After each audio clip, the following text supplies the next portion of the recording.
Taliwasan na sinati nga pandemya SPES kon Special Program for Employment of Students subling gibalik sa DOLE. Sa dakbayan sa Lapu-Lapu kapin sa 2,000 ka mga slots ang ilang gibuksan.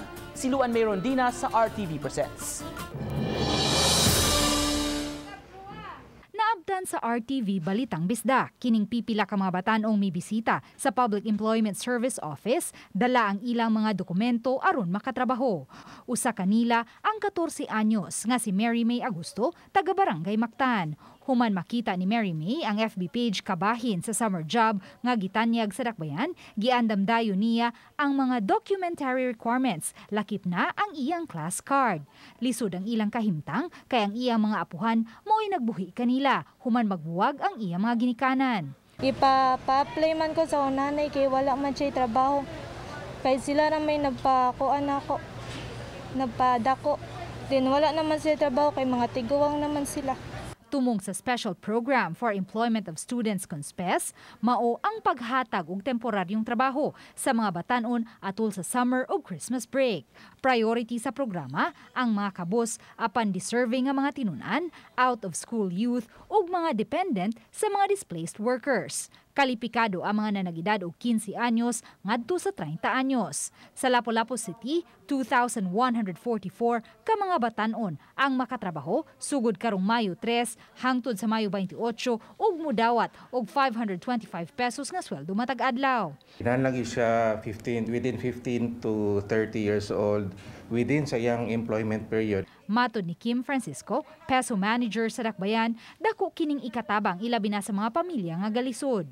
Gitanaw sa peso ang work from home setup sa mga nanagidad og 15 ngadto sa 19 anyos. Apan tun-an pa tungod kay sagad kanila walay internet connection. Pwede na sila mo-support sila sa ato mga offices diri sa City Hall.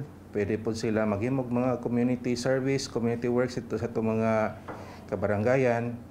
So dagan sila makuan, at least mapa-feel na to sa mga kining naningkamot in town nga mga estudyante nga makakuha sila even temporary nga work. Sa miaging simana, nagsugod na og dawat ang peso og mga aplikante apan nag-cut off gahapon sa udto tungod sa kadaghang mga mi-apply. Usa si Mary May sa naabtan sa cut off ug dili usab pasado sa age requirement. Lami kaabot kay tugay kinakuha ang katong indigency sa barangay hall. Din pag-abot na mo kay launa na. Nya alas 11 man ang cut off. Nya dili na mi madawat. Oli. Ning nasinating pandemya karon masukod ang pagtimbang-timbang sa lokal nga kagamhanan kung asa niini ang hatagan o prioridad.